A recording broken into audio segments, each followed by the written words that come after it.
Good afternoon and welcome to the walk-off, everybody. My name's Scott Belford, joined as always by my co-host and good buddy, Adam Mack. This is the mailbag. So what we've started to do with our live stream is accompany it with a answer to your questions and your comments from the last week on the Friday podcast or even the last mailbag we did. So that is what we're going to do here. We've got some comments from Discord. We've got some comments from Twitter and some comments from our YouTube videos. So you can take it from there, Adam. All right.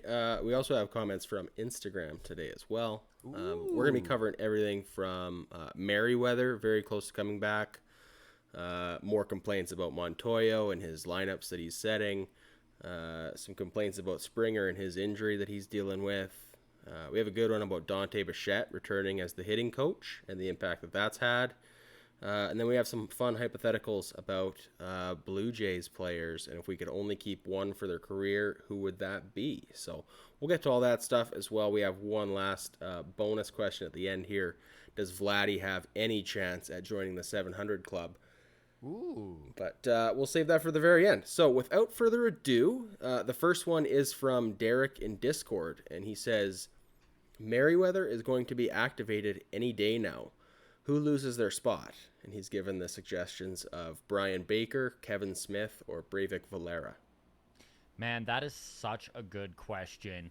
And before we tackle that, I just wish to talk about how good the depth on this team has been this year, that this is a conversation worth having. Yeah. You know, like, do you know how rarely on a team it's worth talking about what the 26th guy on the roster spot is going to be in any given day, you know?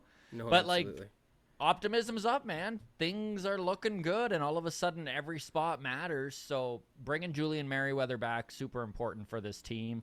I think that is a massive add and a little intimidating to the Yankees. He completely and totally dominated New York in the few outings he had at the beginning of the season before he disappeared and just became a distant memory.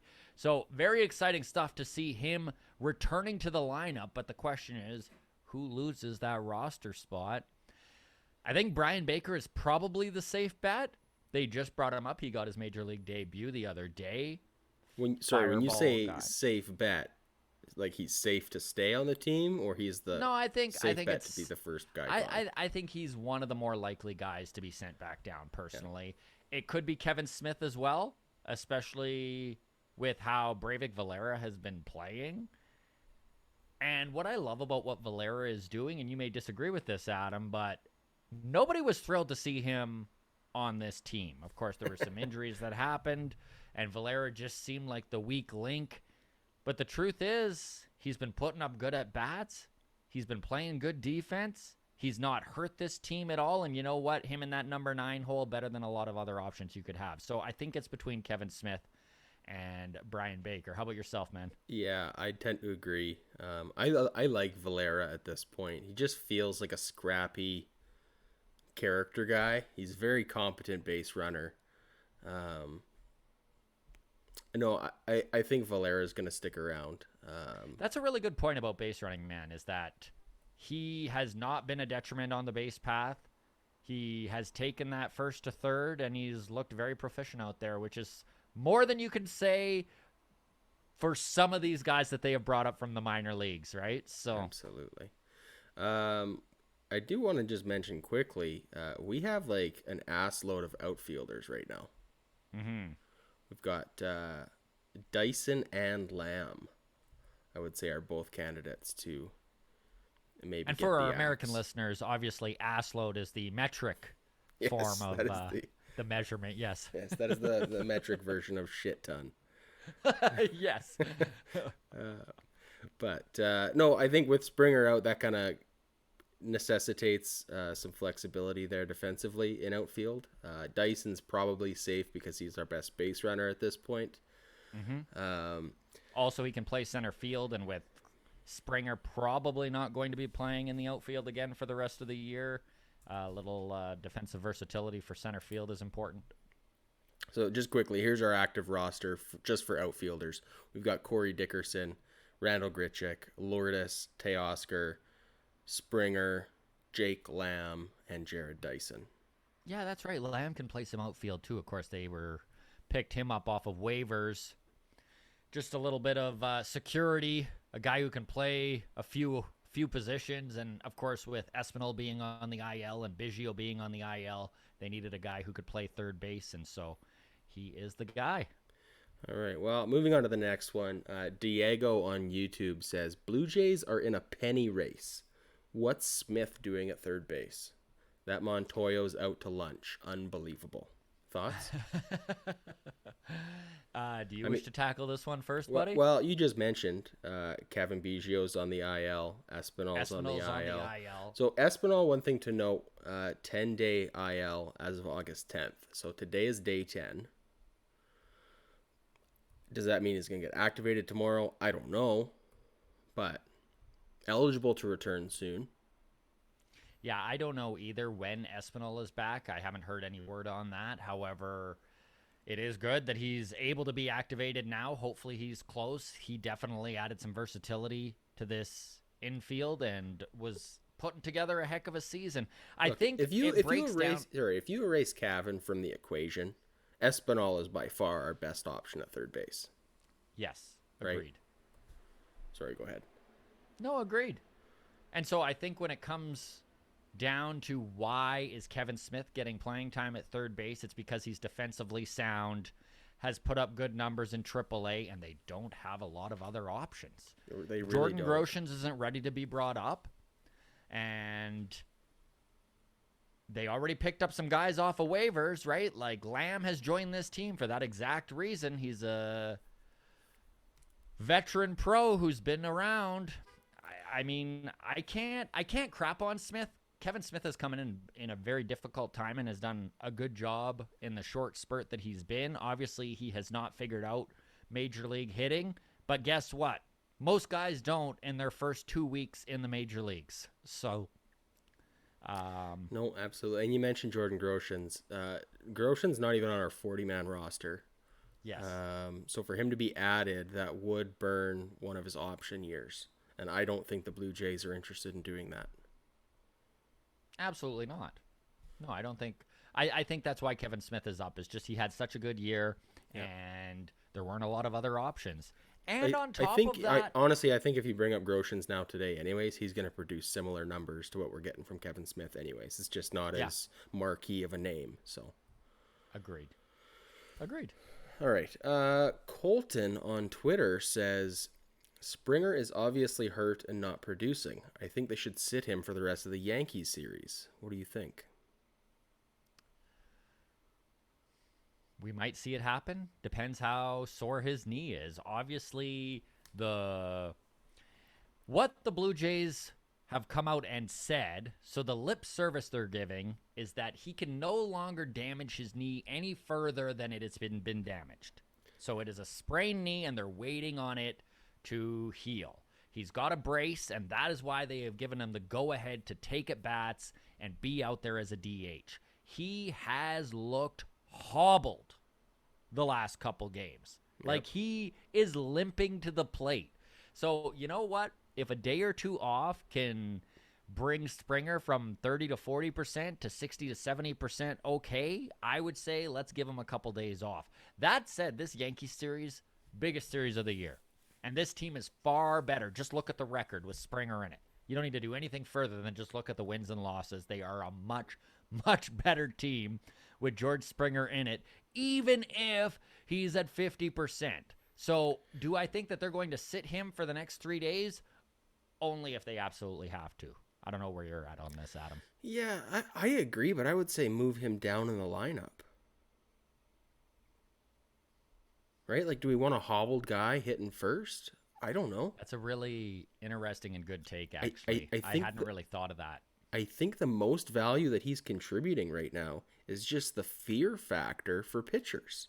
Mm-hmm. Right? It's another bat that whether he's at 30% or 60%, one swing of the bat, he can change the direction of a ball game, right? So let's put him down in like 4th or 5th, where it's just one more threatening bat that you have to consider when you're pitching to Vlady, Bo, Teoscar, Lourdes, and then you've still got Springer to worry about at the end of that.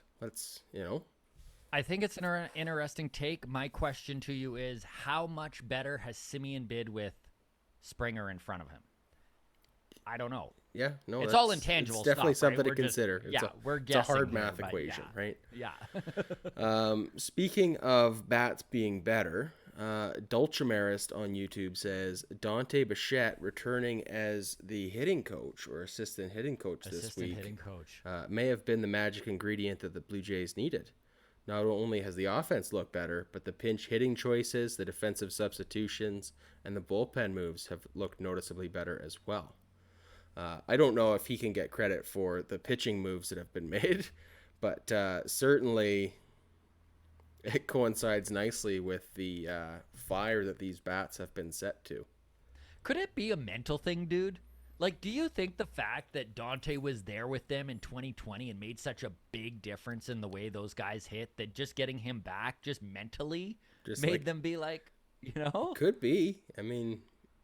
Because it makes no sense, right? Like, let's face it, they've got the best coaching. Major league players have the best coaching available. Like, even if there is a hitting coach or something that is bad, they're still, like, the top 30 hitting coaches in the world. No, you're right. There's probably some intangible clubhouse energy to it. Like, yeah. I don't know. Whatever it is, I'm glad it's here. As far as the pitching calls, I'm here for it. Absolutely. As far as the pitching changes go, I do just want to shout out, and I don't know who gets credit for this, but on Monday, Ryu was rolling against the Yankees, and he got pulled after the 6th inning. Blue Jays were up 2-0 at that point. He'd only thrown 80 pitches, and he got pulled. I mean, with the bullpen that we have, it's a scary game to hand over to the bullpen. I mean, we went on to win 8-0, but at the time when he left the game, it was 3-0. Yeah. Well, it was 3-0, but we scored one in the top of 7th, and I'm pretty sure that the decision was already made at that point. Absolutely, it was. I don't think they wished to see Ryu face that lineup for a third time.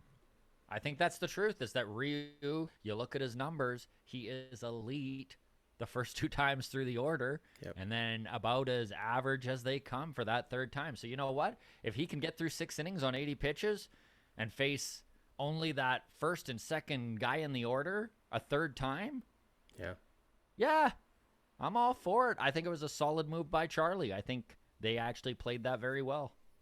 All right, I like it.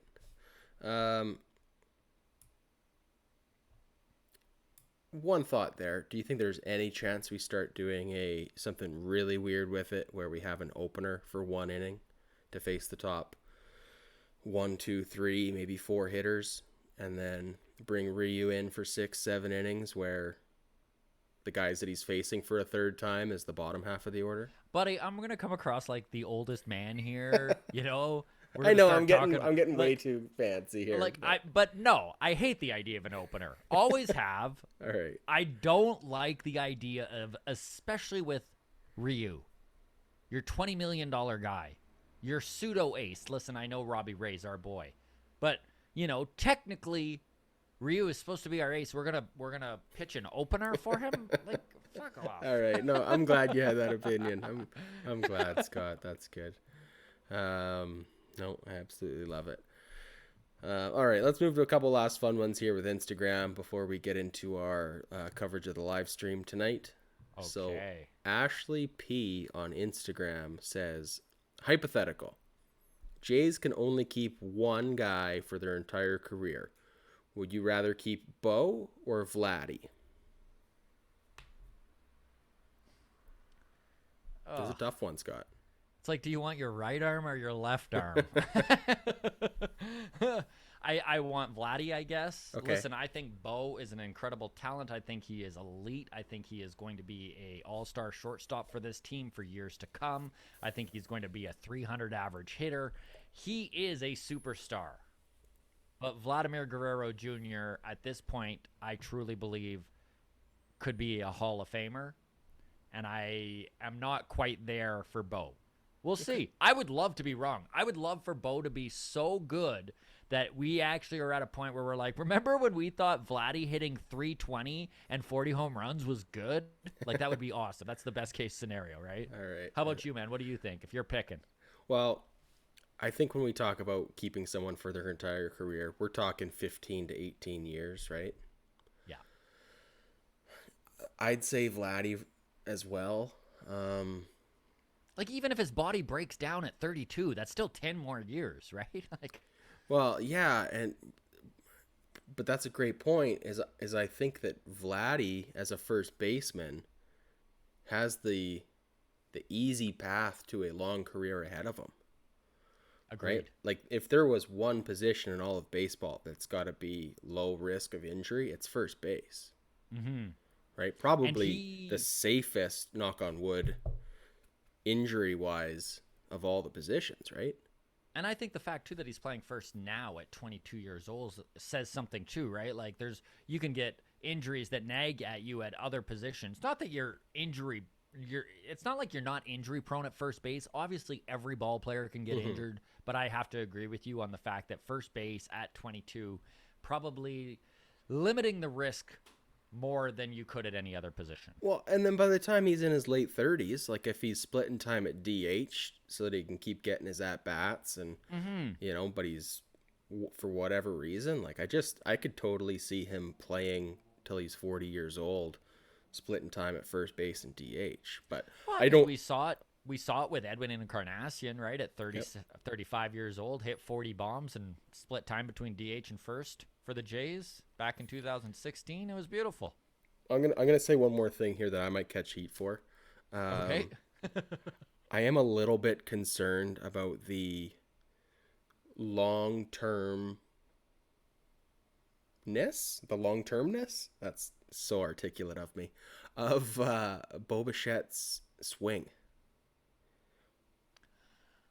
There's a lot of moving parts. There's a lot of moving parts. He swings so violently and so aggressively, mind you, with control, sure. Mm-hmm. But he has a 22-year-old swing. Can you picture Bichette swinging that hard when he's 35 years old? I can't. It's a valid point. Right? I mean, I think I've made this comparison in the past with other guys, but, look at Tiger Woods. He had to reinvent his swing several times because the swing that he had when he first, back in the year 2000 or whatever, when he busted onto the scene, that the swing he had was so hard on his back. He's 5, 6, 7 back surgeries later now, and he's reinvented his swing like 5 times. He just, his body wasn't built to swing like that for 25 years. Yeah, no. And I do worry a little bit about Bichette with that swing. Look, I love watching it. I think he's got a great swing. It's fun to watch. He's as wild of a swing as it is. He hits for a pretty freaking good average. So who am I to complain? I just do wonder that, like, where's the longevity in it? And it's a good question. And honestly, dude, I think that it doesn't concern me quite as much just because I truly believe that Bo's baseball acumen is superior to a lot of players in the league and that him making an adjustment is not going to be the end of the world. I think that he does have it in him to come up with a less violent swing, especially if it's necessary to do. Mm-hmm. In the meantime, kid, keep swinging out of your shoes. Absolutely. We're here for it. All right. Last one here. Walter on Instagram says, does Vlad Jr. have any chance at the 700 home run club? And if not, which current MLB player has the best chance? Wow. Well, first of all, he's basically asking if Vladimir Guerrero Jr. is for sure going to the Hall of Fame. I do think he has the possibility of doing it. Listen, what is he at right now for home runs at 22 years old? He is at 64 home runs through 318 games. So a little less than 2 full seasons. He's on a 162 game pace of 33 home runs a year. So the question is, can he hit 635 home runs in the rest of his career? Yeah, I think he can. I mean, we're talking a phenom, right? We're Yes. talking a guy. An all-timer, legend status. Nobody hits 700 home runs anymore. I mean, where's Albert Pujols at? He is at, I think he's 22 home runs short. He's at like 675 or 678. So is Albert going to get a chance to go for 700? Will someone sign him for a 1-year contract next year, I guess is the question. Because he's the only guy I can see even being. I mean, Miggy just hit 500. And he's, you know, like Cabrera is without a doubt a Hall of Famer. And he's 200 home runs off. Like 700 is such an elite number. Do you have the numbers as to who has hit 700? Like how many guys have done it? Well, I will just say Albert Pujols right now is at 678. That's taken him 21 years to get there. He has kind of refound himself, though, with the Dodgers since being traded. 11 home runs in 69 games. So he's back on 25 home run a year pace. So, I mean, officially, Albert Pujols is 41 right now. But, well, honestly, you know, he came up in the time when a lot of those guys from Central America were, you know, fibbing about their age. Yes. So there's a good chance he's 44, 45 years old. Sure, we could add a couple years on there, absolutely.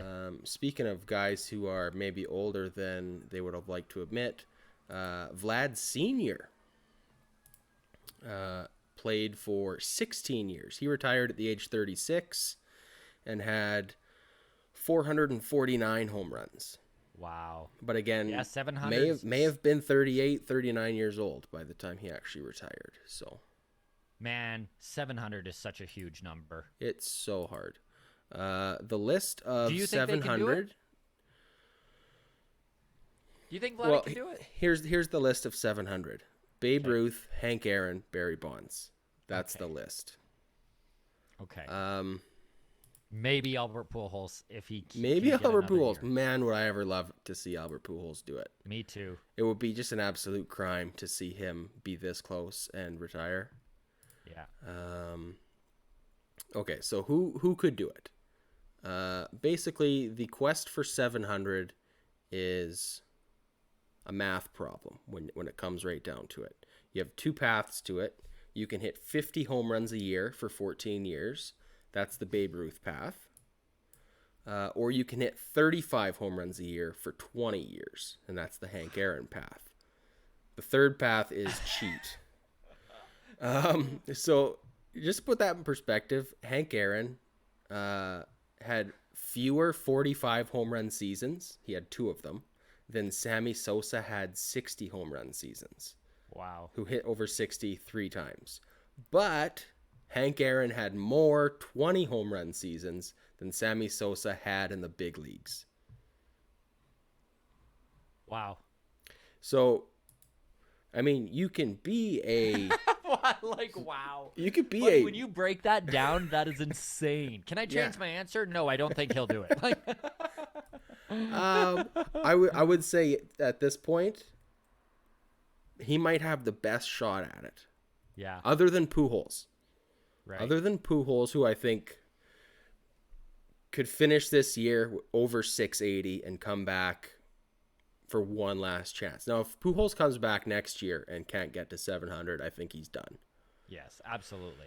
You know what's funny, dude, is that it's really interesting to me and quite hilarious to make a list of who's chasing 700 and it be Albert Pujols, Vlady Guerrero Jr., and Fernando Tatis Jr. Like, these are the most likely guys. Yeah. Here's the other guys who we thought maybe early in their careers had a chance. Giancarlo Stanton, Mike Trout, and Ronald Acuna Jr. Okay. Stanton and Trout both have injuries now. Yeah. Like, been a little bit plagued by injuries lately, and I think that is, if we're going to take the Hank Aaron path of playing 20 years, hitting 30 bombs a year to get there, you can't be missing time. And Stanton and Trout both have been. Now, Acuna, still young, off to a fireball of a start, but this year, we've seen him now start to have some injuries. So tying this back into Vlady, if Vladdy's playing, if he's playing first though, why not? he would need to stay healthy. That's the thing, is there's so many intangibles. Can he stay healthy? Can he stay on a good team? Where does he bat? Like there's so many things, but I think it's a very fun question, and it's a fun thing to talk about. And yeah, I'll say hopefully, maybe, possibly he can. All right. Let's wrap this up though. Man, it's just wild when you say Miguel Cabrera is just hitting 500 this year. Yeah. Feels like he was, anyways. 500 is an absurd number. 700 is literally insane. But all right, let's wrap it up here. We got a Blue Jays game opening pitch on its way. Mats versus Cole. Thank you so much to everyone who has watched this live. We know that we haven't been interacting in the chat. Of course, we're going to live stream with you, and we'll get into all sorts of stuff in that chat. In the meantime, feel free to follow us on Twitter at Walk Off Podcast. You can follow us on Instagram, the Walk Off Podcast. We do the mailbag every single Tuesday before the live stream. So if you've got any questions, you have any comments, feel free to leave them in the YouTube or to reach out to us on Twitter or Instagram. Thanks so much, guys.